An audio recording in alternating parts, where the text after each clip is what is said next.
Hi అమ్మ, రండి రసం పౌడర్ చేసుకుందాం. చారు పొడి కోసం ఫస్ట్ కందిపప్పు చాలా ముఖ్యమైనది. ఉలవలు వేసి కమ్మటి వాసన వచ్చే వరకు వేయించుతాం. 100 గ్రాముల కందిపప్పు అయితే 100 గ్రాములు ఉలవలు తీసుకొని లైట్ బ్రౌన్ కలర్లో వేయించితే కనుక కమ్మగానే ఉంటుంది.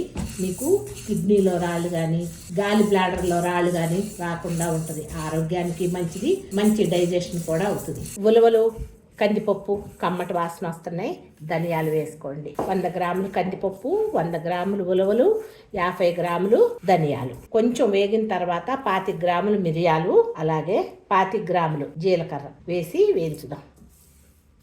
దీంట్లో ఎండుమిరపకాయలు వేయనమ్మా, ఇదే కారం. తిరగమాత 2 ఎండుమిరపకాయలు వేసుకుంటే సరిపోద్ది. రసం కోసం వేయించి పెట్టుకున్న కందిపప్పు, ఉలవలు, ధనియాలు, మిరియాలు, జీలకర్ర వేసేద్దాం.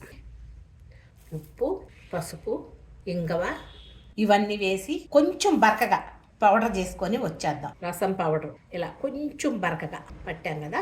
50 గ్రాములు వెల్లుల్లిపాయలు, వేయించి పెట్టుకున్న కరివేపాకు వేసేద్దాం. కోర్సులో పెట్టి గ్రైండ్ చేసి తీసుకొద్దాం. పౌడర్ని అంతా ఒకసారి బౌల్లోకి షిఫ్ట్ చేసుకొని ఒకసారి కలిపేద్దాం.